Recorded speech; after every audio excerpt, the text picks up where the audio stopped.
Jesus Christ, I love that intro so much, Carl. True. Thanks, guys. It's the only good thing you've ever done. Oh, wow. Welcome, everybody, to another Serious Airsoft podcast. I don't know what episode it is. I don't really care. With us tonight, we've got Realsim LLC. We're going to get into what they are, who they are, and what exactly the fuck they do. But before that, Punk, baby, sweet child. Do you want to chill? Let's chill. So let's see here. We get our sponsors here. EG smoke grenades. Use ASAP 15 for 15% off all smoke and textile products within the U.S. Overwatch Tactics. Overwatch Tactics uses a combination of innovative storytelling, prop design to give you, the gamer, a unique gaming experience. So visit overwatchtactics.com for more. It's been info. a while. It has been a while. No, and I'm gonna be honest with you, man. These last 2 weeks have been brutal. So like I'm running on empty right now. So We still love you. 9 out of 10 for me. KWA is the tried and true industry leader in AEG and gas blowback products. From Milsim to SpeedQB, KWA has something for every play style. What was the last one? That was the Mod 3. Mm-hmm. The new one, the Mod 3. The special edition is some baller ass Bonnie and Clyde looking fucking Tommy gun thing, and rub my wiener on it. So keep an eye out for the KWA Mod 3. It's already out right now, so the special edition should be coming out soon. KWA. If you guys haven't seen their latest post, go look at it on Instagram. I will. Yeah, they're killing it. I will post it on the story page on ASAP, so you guys can check it out. There we go. All right, so tonight we got Realsim LLC. We've got Luke Haynes, Philip Ramirez. How you doing, boys? What's up? How's it going? What's up, So, guys? for just to get us right out of the gate, for anybody that doesn't know or hasn't heard of y'all yet, you relatively new in the community. What is Realsim LLC? So yeah, I mean, the basic gist of it is we want to put on realistic events and immersive events for the customers, right?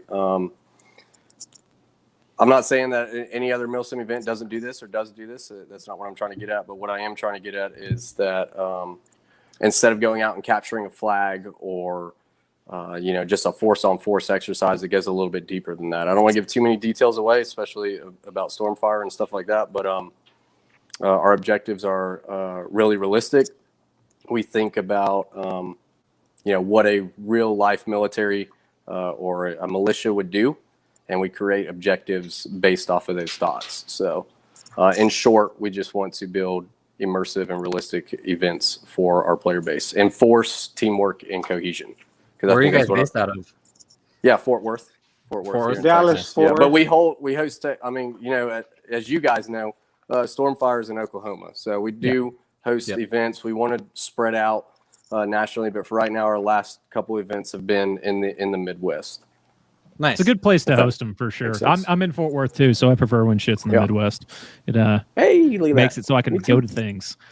So you guys, like I said earlier, you guys are relatively new, at least to me. I'm not sure if you guys how long you've been around. Kind of like what got started? What kicked Realsim LLC off? Like, where did you guys come from?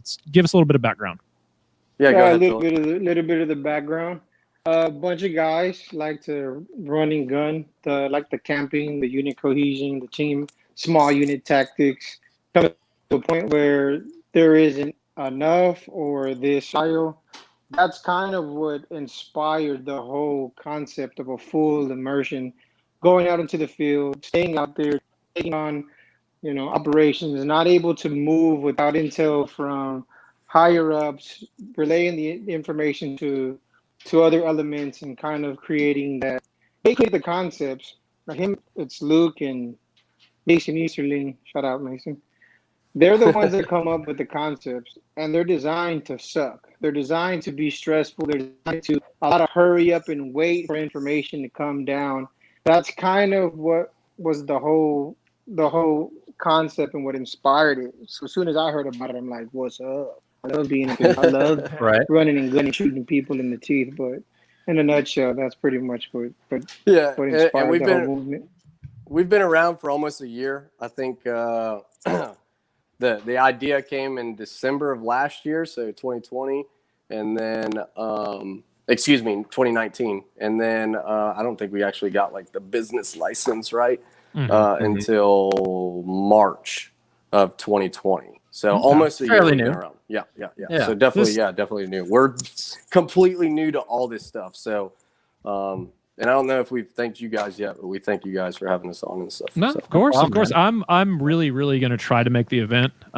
It's just a weird time of year for me between everything else that's on. New baby, new job. But if I can make it, if I get a ticket, thank you. I'm going to be up there if I can. We actually have a first question in the chat. Brandon Wilbanks, who, if you guys don't know, is a kick-ass photographer. He makes me look very, very pretty. Nobody makes me look as pretty as Carl does, but this man tries. He's asking, really hoping to make y'all's event in Oklahoma, but curious how will press and media work with your level of immersion, which I want to get into some of kind of the breakdown of the event in a little bit, but I think this is a pretty easy softball that we can hop into real fast. Absolutely. So if you go under our website, it's www.realsimllc.com. You can look at the tickets, and inside those tickets, it'll have a press pass. We don't put weird rules on press or anything. The only thing we ask is that the press be just as immersed as the players do, right? So if you're going to come out there and you want to take pictures, we ask that you actually act like a journalist, act like a wartime photographer or a combat photographer would. I mean, no one would be upset if you come out there with blue UN helmet, blue UN vest, or the press helmet. Right. Look the part, essentially, is what you're saying.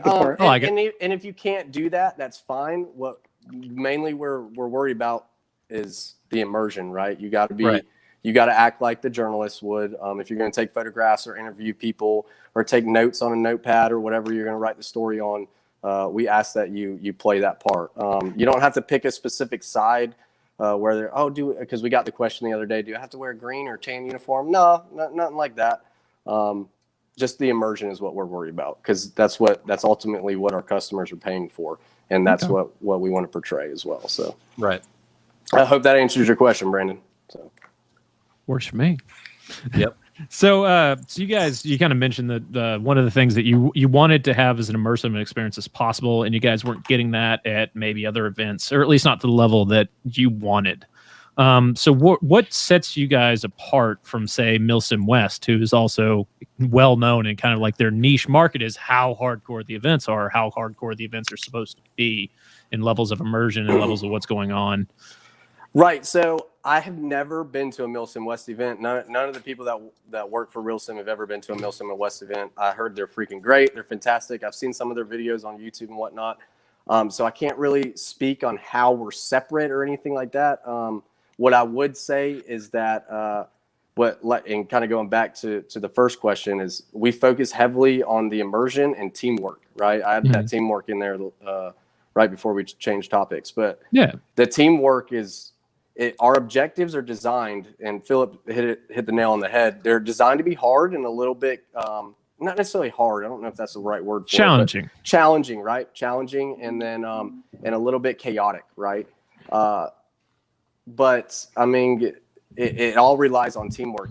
What we want to do is we want to have the players come in and work as a team, right? The individuals, and I hate if you guys are coming to our event and expect to be individuals, the individuals will get killed. That's the way the game is designed, is to have the individuals get killed. So that way they're like, well, shoot, man, I keep going out here by myself and my buddy, and we keep getting schwacked. I don't know what to do. Well, maybe you should join up with your squad. So the game style as a whole is made to meld people into unit cohesion. In other words, you're looking for large scale tactics, you're looking for squads, you keep mentioning teamwork. So like when you're talking about teamwork, are you talking about squad teamwork? Are you talking about platoon element teamwork? Are you talking about fire team tactics? Like what exactly do you mean when you're saying teamwork is essential here? Yeah, absolutely. So I mean, everything boils down to the individual, right? So, and then on top of that's the fire team, and then from the squad, anybody that's been in the military knows the chain of command and the succession of commands, right? So, at the lowest level, right, if you're a rifleman and you buy a ticket to our event, I mean, you're a rifleman, but you have a larger purpose in life than just to shoot BBs and sling BBs, right?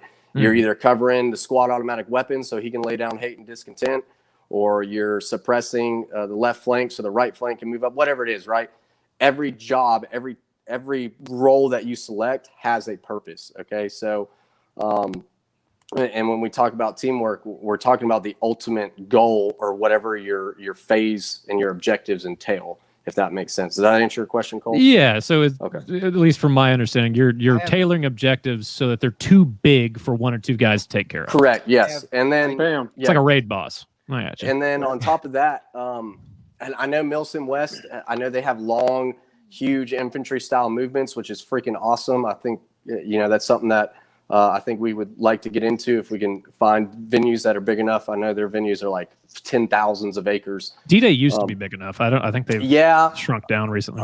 It's 700 and some odd acres. So, which is still large, right? It's large enough, especially a lot of people ask, they're like, hey, why don't you sell more tickets, right? Well, we don't want to pack a field full of airsoft players and just have a BB fest. That's not what we're about. Dday, there's a good chance some kid's going to disappear and get murdered by ticks. Joe, that is a serious concern of ours. Right? But what were you about to ask? Oh, go ahead.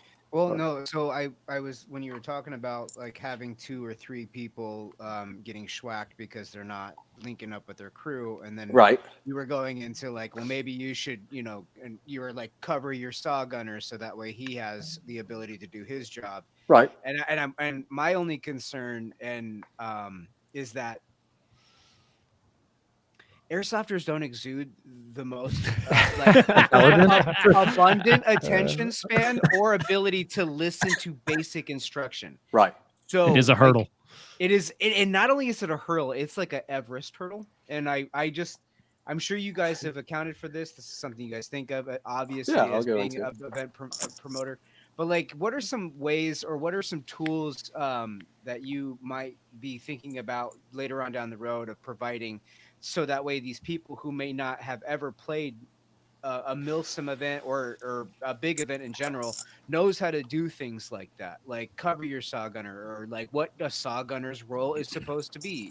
Not that that's your job to teach them, but that's something that is going to come up because part of the game. Yeah. Airsofters are all basically autistic. So I got an answer for you, brother. So whenever you go to registration, after you do, we have a specific way you're going to do registration. First, you're going to park your vehicle. Second, you're going to go to registration. Third, you're going to go to your safety brief. Fourth, you're going to go to your chrono. And then the fifth thing you're going to do, or fourth, whatever step I'm on, you're going to go to a brief for your role, right? And you'll get a 30, 45-minute brief from somebody that was overseas shooting a squad automatic weapon or shooting a rifleman or whatever it is, rifleman here. Right, exactly. Like what they're expected, what their role is supposed to be in the game. And it's a short brief. It's nothing wrong. And it should be something that you're into, right? Because ultimately you'd be coming to our event to be into something like that. So it almost sounds like you guys are kind of adopting this, like, hey, so you just downloaded Call of Duty and like you have to go through that like 10 minutes of learning how the game works before you go into, okay, no, that's cool. The tutorial level. They have a tutorial. I love that. You guys have a tutorial level for the event. Right. Yeah. That's awesome. And on top of that, going back to answer your question about squads and like, so there's always onesies and twosies that are going to be like, screw the system. I'm doing what I want. Right. That's fine. That's cool. It is what it is. You're not going to have as good of a time. Correct. You're going to have a good time no matter what play style you have. I will say that.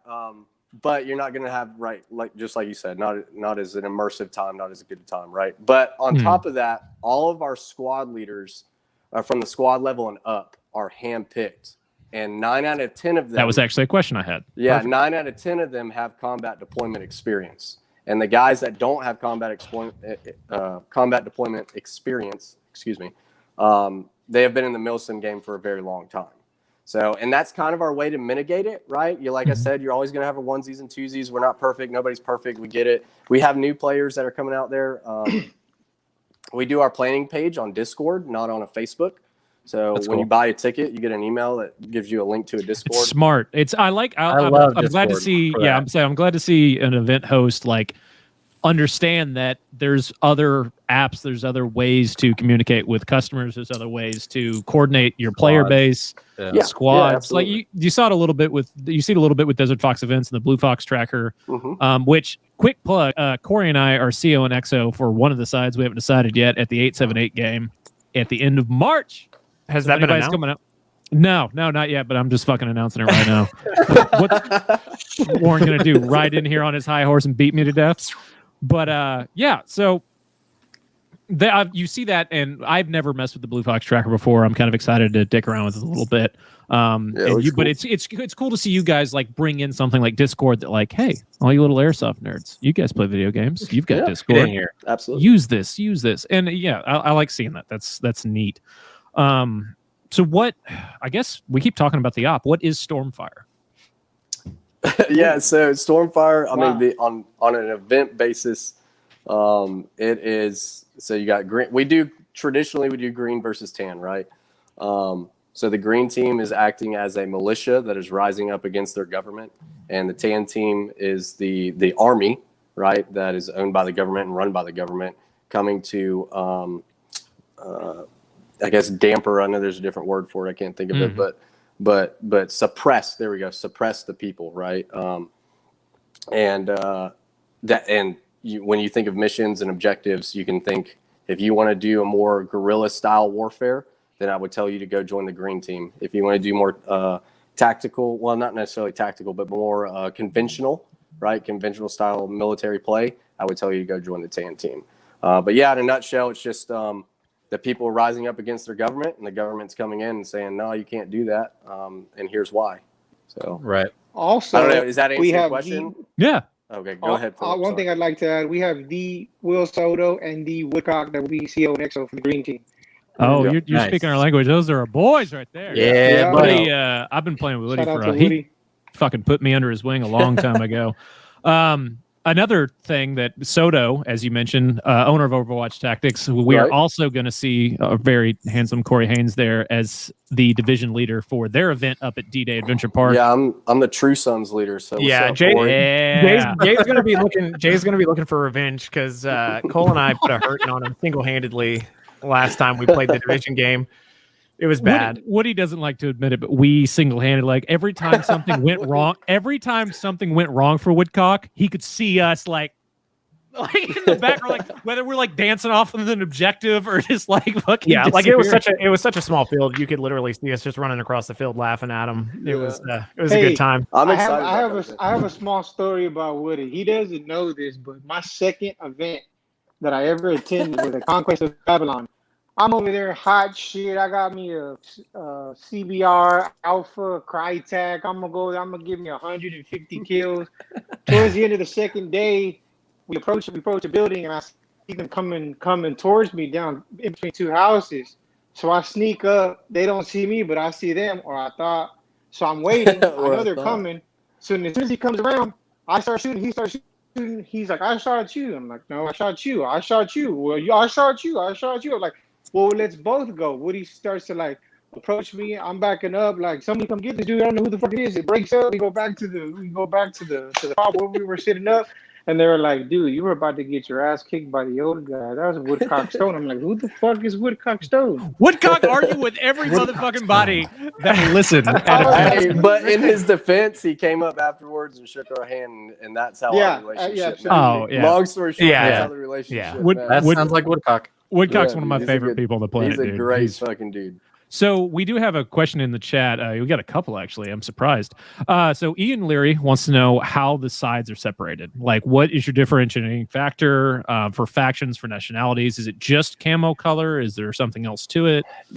Yeah. So we have each of the factions wear certain camos. However, I will tell everybody this and kind of a quick disclaimer. If you have a camo pattern that is not listed, please just email us or send us a message on Facebook, and we'll work with you. We're all about working with the customers and working with people. We know you went out and bought the Gucci gear, so you want to wear the Gucci gear, right? True. It just looks good, man. But other than that, as of for this event, it's based off of tan versus green. I know some events do it based off of nationality and like the different types of weapons you carry and stuff like that. We didn't really want to get into that quite yet. So we're just doing the simple tan versus green, and we're calling it a day at that. The role players which are also handpicked, they will be wearing whatever gear that they want to role play as, right? So yeah, it was actually a question that I wanted to ask was that are you guys going to be incorporating a certain element of LARPing or like role playing to the game as well, like a separate element of it? Yeah, so we have role players. Like I said, they're all handpicked, and they portray the role that we give them. All of their scripts aren't written out because obviously that'd be 1,000 different scenarios that we could write out for them. You can pretty much treat our role players any way you want to. All we ask is you don't tackle or kick or drop kick our role players. Obviously, don't do that stuff. But if you approach a role player and he's under suspicion of colluding with the enemy, yeah, sure, arrest him, zip tie him up, and take him back to your fob and interrogate him and see what information he has, or interrogate him on the spot. I don't care. Do what you need. All we ask is that you don't physically harm the role players, obviously. So no drop kicking role players. Does that answer your question? Yeah, it does. And I got a next question for you, Luke. Is how many events have you guys done in the past already? So we've done one event, Operation Cot, which was it was down at Airsoft Texas 10. It was a mini milsim. It was a 1-day operation, and I will tell you that it went off like successfully as all get out, right? So we did it. 15-degree weather, by the way. Yeah, it was super sounds like Texas. Yeah. But yeah, we won't ever do an event in August again. I'll tell you that much. Yeah. So no Realsim events in August. We'll tell that right now. But yeah, we've only done one other event.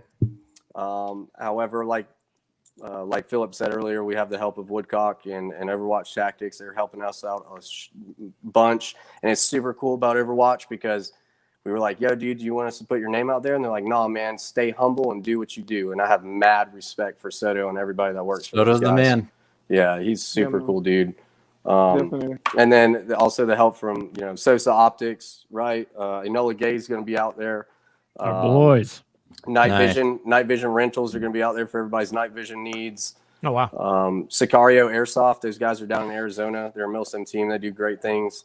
So and KWA is going to be sponsoring the event as well. So we got a bunch of guys, a lot of overlap here. A lot of fun overlap going on here. I can do it. That's why I was like, as you were doing your freaking your sponsor ads. So. Speaking of, I don't.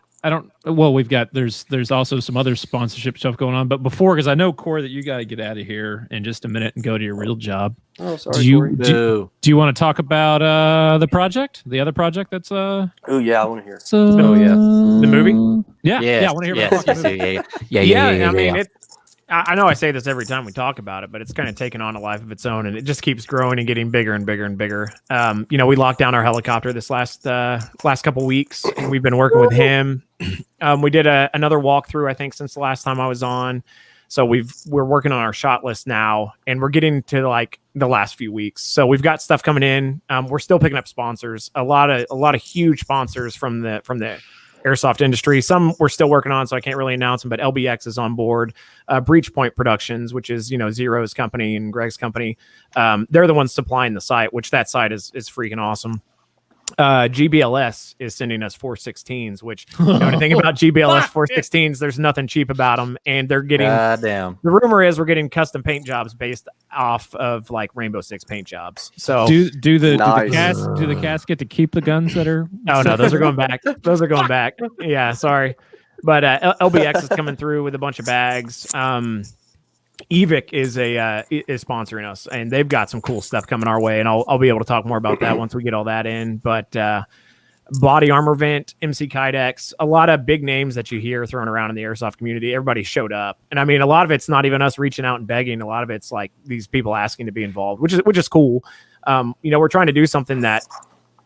It's somebody within the airsoft community trying to do something within the airsoft community, but at the same time make something a little bit bigger that can get a slightly wider reach. But they're definitely showing up to help out, which is like the coolest thing ever. So I know we talk about how toxic airsoft is, but if you're cool, they show up and they're cool. So That's really all there is to it. But we actually got contacted by the town of Mineral Wells where we're shooting, and they're willing to jump in and help. So they're going to be doing some cool stuff for us, and possibly the police department there too. So it's so weird. A guy in Florida who's stationed in Florida saw our hype video, contacted his mom, who happens to live in Mineral Wells, who contacted the police department and the Chamber of Commerce for us, and then got a hold of us and was like, "Hey, you need to call these people and see what they can do for you."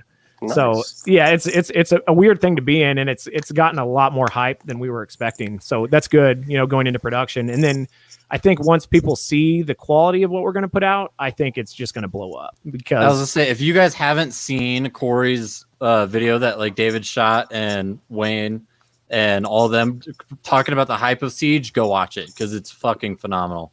Yeah, so, and dude, Wayne, that was run and gun. Wayne did that in a day, so give that guy a month to edit a film, and it's gonna be ridiculous. Just speaking everything of ridiculous, you got something behind you there. Oh something up against that wall that our Faded Pilot Props made. Yeah, our boy over at Faded Pilot Props built us this huge heavy shield that Cole's gonna have to lug around, but. The dude put in hours and hours and hours and hours of work. And if you've seen Blitz's shield in the game, like it's a 1-to-1. It's phenomenal. Yeah, it's got a voltmeter that works in the back and the lights in the front work, which I don't want to give away too much. Got to save some for the film, but it's gonna be sick. And Cole's not going to be able to lift his arm for a week after. Yeah, I'm both terribly excited and slightly terrified about that. I've been doing a lot of shrugs, so we'll see. Yeah, but yeah, dude, I'm super excited about that project. Yeah, for it to be my first, man, like it's almost at the point where now I'm getting nervous because there's so much hype and so many people are involved. Like, there's always that worry about letting people down, but we've got way too many professional people coming in on this that's just not going to happen. It's going to be huge. It's going to be cool. Right on. It's going to be exciting. I'm so stoked. For you, though. Like, yeah. QRF. I'm gonna. And it's happening. QRF is going to happen as long as we're in Plias in September. It's going down, and it may be bigger. Who knows? It should be better. I with the hype of that, and then now this, I'm just like it's one of those things that, like, I really wish I didn't live so goddamn far away. Seriously. True.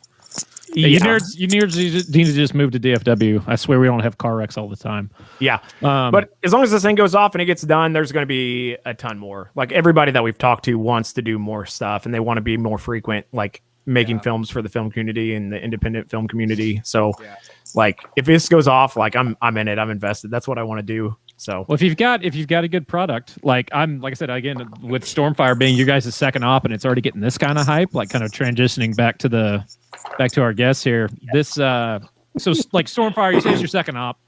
It's a 44-hour op, and I'm a little curious as to why 44 hours, why that specific number, because that's not really. It's long. Was your first one 44 hours, or is this the first time doing it? No, our first one was 1 day op. I think it was about 12 hours. That's right. Okay, that's what you said. Lessons we learned. Yeah, so lessons we learned. yeah. Thankfully none of the mistakes the customers saw, right? On the event producing side, there was a bunch of mistakes, but so I mean, basically 44 hours, right? So our customers get there on Friday. The event does start on Friday. However, I want to make a disclaimer: if you can't make it there Friday, if you're going to be there Saturday morning, that's fine too. You'll just miss the first half of the mission, right? In the first half, it's no big secret. It's a movement from the parking area to your FOB. Now, what happens between those two places, I'm not going to go into detail about, right? So y'all got a tutorial level and a prologue. I'm liking this. I'm liking this shit a lot. This is I'm digging it. We just wanted to be immersed. I think it just we did the calculations. We're like, I think it's going to be it's 44 hours. That's about the timeline it's going to be, right? So how it came about to be is like we wanted our players to be immersed. So a lot of times when you come off the field and you go back to your hotel, the next day you come back out and you got to restart that immersion. You got to flip that switch, right? If we keep the players in the field, right, not only does it build unit cohesion because you're going to be out there with your squad. So when you're sleeping in the field, you're going to be with your squad. And those of us that have been in the military, we know some of the best moments that we've ever had was in the field with our boys. Like just sitting around a fire, right? Because you can have a fire out there as long as it's contained. Okay, let's not get out of hand with it. But sitting around the fire, freaking smoking cigarettes and shooting the shit, right? That's some of the best moments I've ever had in the military. True. So we wanted to portray that. And the only way to portray that is to keep the players in the field. And on top of that, it keeps them immersed. Not only that, is throughout the night, you'll be having nighttime operations, right? And the way to break it down to make these nighttime operations extremely immersive is to break down the number count, right? If you have 125 players out there versus 125 players at night, it's not going to be immersive as you want it to be. That's the plain fact of it. Like TCA, they do tier 1 ops, right? That's how they keep that number down. So we want to do the same thing. So our nighttime operations will be by the squad. You'll have to post fire watch. So first squad, I think go time is 0800. Second squad is 2200, so on and so forth. Damn, we remember that. That was good shit, boy. Yeah, man, I wrote the concept. I wrote the timeline. So, to answer your question, 44 hours is just a way that we can keep the players immersed and build that unit cohesion, that team cohesion, and have our customers have a good time, right? I like it. I like it a lot. I hope that answers your question. No, that does. Yeah. You guys are on point. We normally don't have normally our guests are not this fucking prepared. Funny. So 44-hour op with that inherently brings some challenges. And that AO, absolutely. if people have not played at Dday Adventure Park, much less have not played that bitch in April. I've been there. Woo. I've done it like 9 times. I've been to that fucking AO, and it is a haze fest. It is hot. It is muggy, and the ticks are bigger than you are. So what do you recommend that people bring, not just for the op itself, but just in general? Like, what do you guys foresee you want people to bring, other than, I know you guys said you want everyone to bring a case of water. If you bought a ticket, bring a case of water, which that should be standard. That's not only it's required at this event, right? Not a crazy concept. Yeah, I mean, we can't force you to bring water. However, I'm not responsible. I'm not responsible for your water. Okay, shame. So I'll just tell you that. Be blunt with it. Which that should be pretty standard. Everyone you buy a ticket, bring a case of water. If nothing else for yourself, I bring one, and I usually end up drinking it myself. It's especially for an op this long. Hey, but I said, I got a question for you. On all your events that you've gone to D-Day, did you spray and soak your clothes the night or two before? So generally, that's the one thing I always tell people who are going to D-Day is you get I highly recommend that. Yeah, you want to get, and the easiest way to do it, at least for me, was I bought you want the big yellow bottle of forgetting what the permethrin, right? Permethrin. I stole it from Woody's page. Yep. Yeah. So you get a cheap plastic tub, a whole bottle of that, fill it, and just leave your clothes in there to soak for like a couple of days. Pull it out, and man, you'll be much happier, because I remember I've done it, and I've been there without it, and I've been there with it, and I had 0 ticks, or like 1 maybe on my forearm when I had it on, and when I didn't, they were everywhere. Like, it was disgusting. You're yanking them little fuckers off your balls. Ew. Like, there's nothing to do. They're fucking in your ass crack. Like, yeah. I wish Luke would post that video. I think we counted 37 ticks on me the last time I went. So here's another thing: we have trained medical staff out there, and that trained medical staff had to burn every single tick off of me. Yep. Whatever, you guys suck it up and be a man sometimes. So whatever. Yeah. So for a 44-hour event, like we just said, permethrin, water. Like, what else do you guys recommend? Baby powder. Baby powder. Baby powder for the chafing. Baby powder for the chafing, right? I like how every single dude in the thing just nodded. Dude, well, I should have owned stock in Gold Bond at this point. Yeah, absolutely. Anybody that's ever been to the field knows baby powder saves lives. I would also, so a lot of people say baby wipes, right? Here's the thing I'll tell you about baby wipes. All right. First off, you'll be able to take a shower on Sunday at the end of the event. All right. The showers will be open.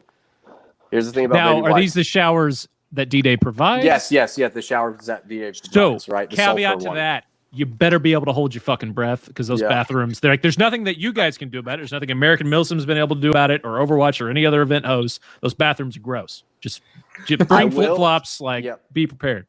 Yeah, shower shoes are definitely a thing. If you don't know what shower shoes are, Google shower shoes. The reason, so the reason why I say be careful of baby wipes, and here's my story. If you get poison ivy and you take baby wipes and you wipe yourself down, you spread that poison ivy. So anybody that's ever been to the field usually does not, all they do with the baby wipes, they don't wipe their arms down, right? You get the hot spots, and that's it. Don't wipe your arms down. Don't wipe your baby wipes all over your hands. Don't wipe it on your neck. Right, just the balls, and the armpits and the back of the kneecaps are usually the hot spots. Everywhere else, just leave it alone, because what you'll end up doing is spreading those oils from the poison ivy or poison oak or sumac, whatever it is, right? You'll spread those oils all over the place. And I came home with poison ivy everywhere. So on the airsoft side of preparing, do you guys have a vendor? It's one of our boys. Yeah, absolutely. X Customs is going to be out there. I'm pretty sure you guys are familiar with them. X Customs, John Zero, dude, he's a freaking champ. I recently met him and started working with him, and I'm going to tell you right now, Realsim doesn't want to work with anybody else. No, he's great. He's built all of my guns except for the one Fatco I've got, my MCX. We were actually roommates for a couple of years. Like, he's fucking fantastic, dude. Yeah, I have nothing but great things to say about him and his company. They'll have all your needs out there. To answer a couple questions, yes, there's a break between the phases, so you will have time, at least an hour and a half, to walk up to the staging area, or get a ride from the staging area. Or as Donovan said, to change your socks. Right. Yep. Exactly. Yeah. Change your socks. Hydrate. Ibuprofen. But yeah, you'll have time to go up there and get whatever you need from him. If your gun goes down, he'll be there to fix it. If you need BBs, if you want the tag and launcher, whatever he has, right? You'll have plenty of time to do that. So I know that was a worry of some of our customers. They're like, will I have time? Yeah, you'll have plenty of time. Nice. Awesome. So as far as like prepping for the event with the airsoft stuff, do you guys have some recommendations maybe for somebody that hasn't been to an outfit this long before? You guys do you have like a parts list, like a kit list that you're recommending, like backpacks? We do.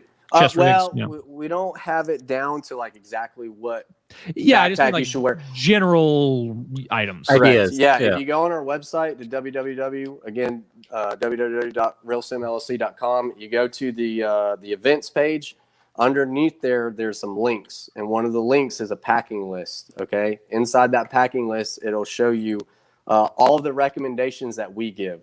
All right. Now everybody's got their onesies and twosies, especially the guys that have been in the field. They're like, oh man, I can't go without this. Right. We can't think of everything, but all the necessities are on there. And then it even breaks it down to recommended. And then it breaks it down to player based. Right. So for example, a player based item might be green gas. Right. I don't carry a sidearm when I play, so I don't ever need green gas.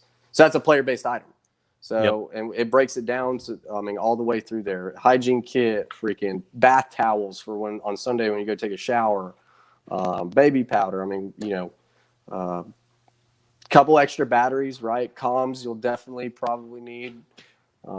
So with, circling back to, unit cohesion and whatnot. So what comms wise, what are you guys looking at on that? Are you setting up the comms with is that going to be set up by squad? Is that going to be set up by platoon? Correct. Because that has to be like one of the most important things at that point. Yeah. We put a post out the other day. Wars have been lost because of communications, right? Whether they fail or succeed, wars have been won, right? As well, based off of communications.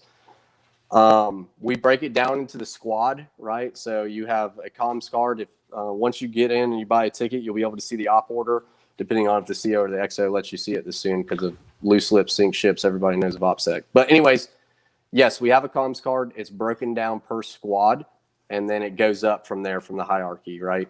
All the way from the platoon level up to the JTAC and the RTO level. Or Fires Net level up to the CO and XO level, and then we even have emergency nets for the admins and the medical staff there. So yeah, we break comms all the way down to the squad level. Now we don't break it down into fire team levels. I don't think the squads are necessarily big enough to have fire team levels, but that's not my decision. That's the squad leader's decision, and we don't micromanage the squad leaders. So whatever they choose to do with their comms, they're given their nets.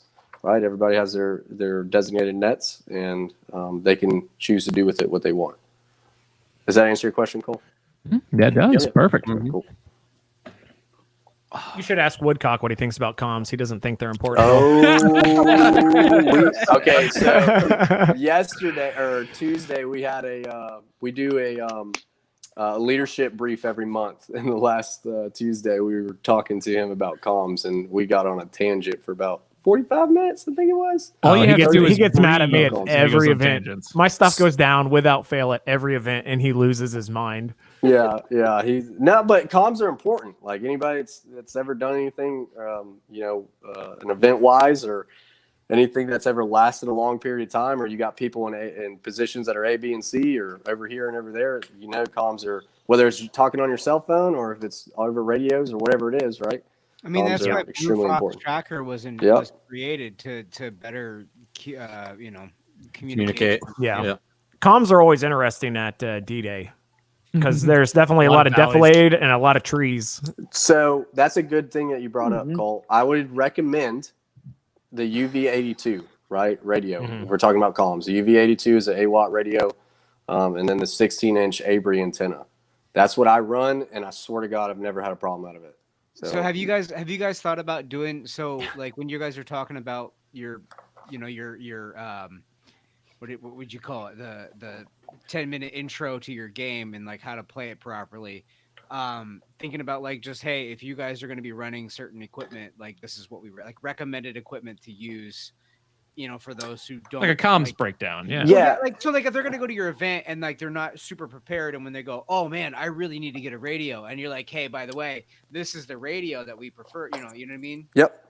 And the channel. Like I said earlier, once you buy a ticket, you'll be given a link to go to that Discord. I can't force you to join the Discord, but I would highly, highly recommend that you go in that Discord, because every day there's customers talking about what type of comms they're bringing, what type of headset they're wearing, what push to talk to do. I mean, it's just great. The conversation's awesome, and I can't even help myself as an admin. I go in there and chat up as well with the players. So I don't specifically give out things that you should buy and stuff like that. However, in that Discord, if you have a question once you buy a ticket and you get added to the Discord, I would advise you to go in there and ask your questions. Everybody, and one of the things that we commemorate ourselves on, I think that's a word, I don't know. Is our hospitality, right? We want to be super hospitable to our customers, and we want to have good feedback with them. So we go there and we try to answer any questions that we can. I have people call me on my phone like, hey, my name's so-and-so. What do you recommend? I'm like, yeah, dude, let's talk about it. So nice. Yeah, we had actually our own Kate, Milsom Kate. She was the other day. She threw up the best fucking headset I've ever seen for Milsom. They're these like knockoff Comtacs. They're like $150, but they're fucking they're dual. Bro, they're dual band. Guys, I just got and they're comfortable, and they got the gel cups. Like, I love these fucking things. I've been 10 out of 10 for the Tex guys. I just got them 2 weeks ago and used them at an event, a training event that the Raiders went to. And I've been dicking around with my setup, at least my greenside setup a little bit here, and I talked about it last time where I got the Speed QB's Milsom setup, and I committed the ultimate heresy, and I took Speed QB gear and I put it on a fucking JPC 2.0, baby. Nice. So what I did is, and which the wild things, this took no modification. It just fits. Oh, nice. That's real cool. So I've got the Speed QB, their new, I've got their new chest rig, their new dangler or admin pouch, because this flips up or down. I put the backpack on there as well, and the cummerbund. And it all slaps together. And what type of cummerbund do you have? This is all Speed QB. This is all Speed QB shit. Okay. That's the funniest part to me, because I guarantee you, I'm gonna go to a game, and some kids will be like, "Oh, that looks fucking great. What is it?" I'm gonna tell them it's Speed QB, and they're gonna shit their pants, and it's gonna make me really laugh, because Milsom kids hate Speed QB. Not to get too far off topic, but I run the 3-band cummerbund. I used to have a full just a regular cummerbund, and switched to the 3-band, and it's a lifesaver.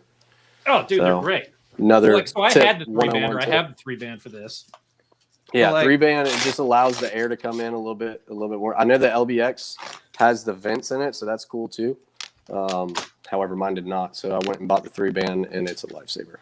Well, if you really, and we talked about them earlier, if you really want to save yourself, get the body armor vent. I've got those on here. Yeah, they're fucking incredible. Those are good too. Like look at this. Is the most comfortable setup I've ever had. Like, this is, I can move around in this. It's got zero flex. It's nice. It's tight, but it also has a good amount of give to it. I can run in this fucking bitch all day. And this has got training plates in it. Like, I love it. People are asking for you to post your play carrier setup with that setup and the Speed QB one at some point. So what I'm going to do, and one of the things we need to do on this channel, is put out actual fucking content. True.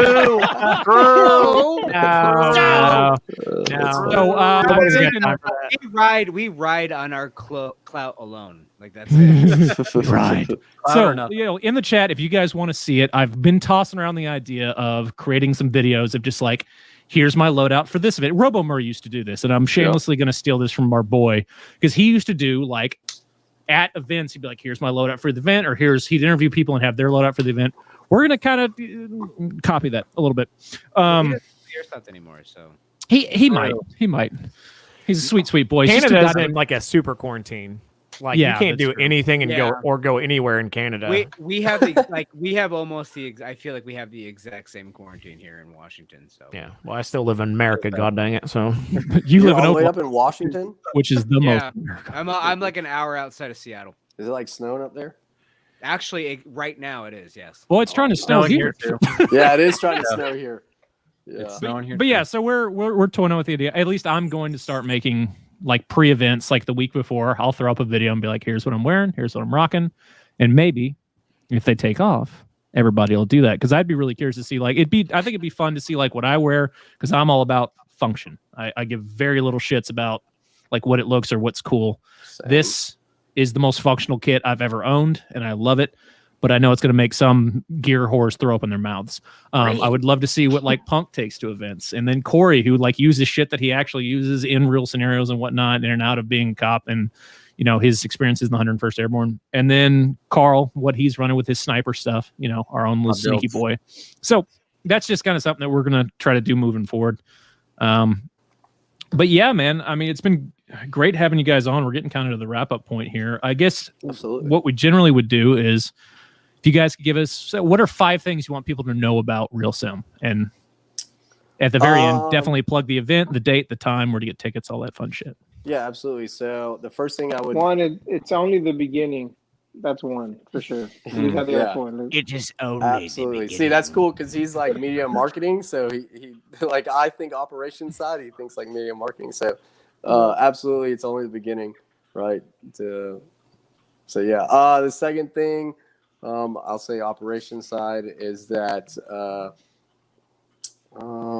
if you come to the event, every phase is based off the other, right? So if you fail phase 1, it will reflect in phase 2 or phase 3 or phase 4. Maybe not 2 and 3, but maybe phase 4. So, well, I feel like we should touch on that a little bit, actually. Real quick. Like, how does that work? I just want to give a shout out to everybody who is listening to this, not only just right now live, but later on when you're just kind of flipping through our catalog here. What they're looking for is called personal accountability. So if you haven't heard of that, ask your dad. And if you can't find him, then I'm sorry. That sucks. So. Yeah, so go ahead, Corey. Touch on the phases a little bit there. We just lost Corey because he got to go to work. But so we probably should have asked this as far as gameplay goes, and how, because that's extremely important for as far as an event is game flow. So how do those work? Absolutely. So there's no secret to it. We kind of stole the idea from TCA. I went to a TCA event, and they break their events in. Anybody that's ever been to. Yeah, absolutely. Sal's my hero. So and he works with us pretty well as well. Anyways, they break their events down in phases, right?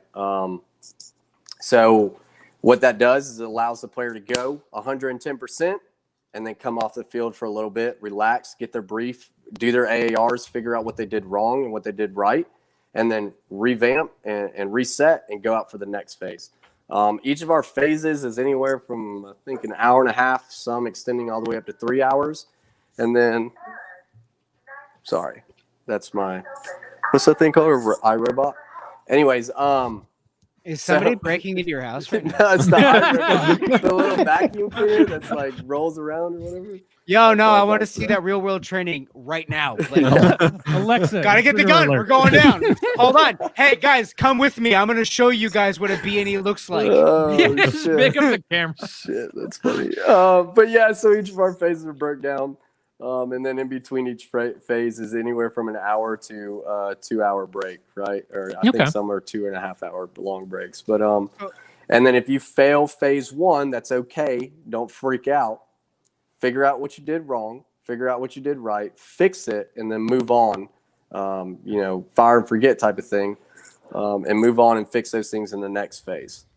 Now, however, if you failed phase 1, and it might affect phase 2 a little bit, or it might not affect phase 2, it might affect the third phase. So, hey, Ben, but yeah, Ben, I mean, that's how we break our phases down. Number 3, I want to add.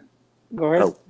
I was gonna address Ben, who just threw up. He just spent $600 ish on a SpeakQB setup. You're welcome. We love you. You're welcome. That's how it starts, Cole. And if your significant other wants to hang you with a noose, then that's yeah, for real. Yeah. So, did you get approval? You just spent $600 on airsoft stuff. So look at your life. Look at your. We choice. love you. We love you. Oh, that's funny. Anyway, Philip, what were you gonna say? No, I also don't want to discourage any other people from coming. Yes, it's a hardcore Milsim event, 44 continuous hours. This is how we design it. I can't give up too much of the gameplay, but there's something for everybody. If you're absolutely. Hardcore in the field, want to run and gun, there's something for you. Oh, you are the marketing guy. So I want to. No, but he's saying facts. He's stating facts. No, he's good. No. Here's the thing: is that you're doing a good job of backing it up with. There's something for everybody? Because the last group of people that came on this show and said, "I can't give you any information. Just give me your money." It didn't end well for them, and we predicted it. So, I'm not putting that on you guys. I'm not. No. So we want to make our events affordable for everybody, and that's true from my heart, man. I was going to say, you guys, for what you're offering, it's not an expensive event, no. which is great. The website is fire, by the way. Yeah, you guys did good on that. Thank you, Carl. That means a lot coming from you, media guy. It does. There's one thing I want to say too is, this is a 44-hour event, it's hardcore, but I got friends that have never heard of this. When I explain it to them and I show them the gun, they're like, I didn't even know this existed. Yeah. One thing leads to another. I'm like, why don't you come see? Come see. And we'll go I got to tell you right now, man, it's a really it's a really cool time to get into it because when a lot of us got into it, none of this stuff existed. So to be oh, I didn't know this world. There's these events and stuff. We're us old timers are hey, welcome. Yeah, absolutely, guys. We want to make the event for everybody. And I shout out to Will Soto again. He told me, and this is kind of what our motto is don't get greedy, right? Remain humble and don't get greedy. And that's what I tell the guys every day, and they tell me that, and it is what it is. We want good vibes out there. Whether you've been in the game 1,000 years, you've been on this many combat deployments, that's awesome. Share your knowledge to somebody who hasn't. Okay. And that's true. That's the end game. And like Philip said, bringing people that have never even met or never even heard of this type of stuff. I got a bunch of military buddies that come out and they're like, holy shit, this is awesome. And now they're stuck in it. So on that oddly positive note, I think it is almost time for us to end. But before we get out of here and I let Punk do the outro, I want to thank you gentlemen for coming on. It's been wonderful. I'm really excited for the event. Like I said, I'm going to do my goddamnedest to make it to it. Here's hope. Absolutely. But before we get out of here, I do have a quick shameless plug for one of our boys. Timmy Tambo from Helix Airsoft has a new project, Project Manticore. Ooh. You guys haven't. He is making the dopest patches, stickers. This is part of his alien line that they're doing. Once again, that is Project Manticore. Go check them out on Instagram. Manticore Project. Well, look at the size of that fucking thing. That is a straight old. No, you had it right the first time. It's Project Manticore. Fat, flappy fucking monster. Look at that. That's a PVC patch. Smells like a Cohiba, baby. But yeah, so go check them out. Project Manticore. They've got this out right now. They're doing a bunch of he calls it his weeb factory. They're doing Evangelion and a whole bunch of other cool shit. So please, for the love of God, go check them out. Go support them. These patches are fucking sweet. The stickers are pretty cool too. Punk, Wait. Where, guys? Where can they find all the Realsim social media? Where your website? Where can they find You're that my stuff? man, Carl. Way to go. He's the media guy. Yeah. On social media, Facebook, look up Realsim LLC, Instagram, like, share, follow. I'm a strong believer of one like, one follow, one share to being exposed to that certain group of people that takes this thing, this company, this sport, this that we love to the next level. Look out for us there. Uh, appreciate that one, Carl. Good looking out, man. No problem. You can Coming from a also media go to, guy, I know the struggle's real. You can also Yep. go to www.realsimllc.com and all the information's there as well. Link should be in the Cool. chat somewhere. So Yeah, definitely. I Thanks pinned for that, it. Cole. So Beautiful. Yeah. Beautiful. Oh, thanks for that, both of you guys. Appreciate There we it. go. no problem. All right, Punk. Do All it. right. Raise the glass, both listener and host, as we toast to you, filthy degenerates, and rejoice that this dumpster fire has finally come to an end. Another Serious Airsoft podcast is based around the terrible idea that people actually want to listen to grown men talk about their toy guns and their adventures using them. And with the lack of follow-through airsofters exude, it's a fucking miracle we made it to this episode, which we 62. still don't know. Is it 62? 62. I don't know where it is anymore. That's impressive. I'm saying If you like what you heard, great. Cole, shut up. Let us know. If you don't, keep that shit to yourself because we don't do constructive criticism. Remember to call your hits. Don't let the admin see you drinking. And we'll see you next time. Toodaloo. Later, y'all. Bye, guys.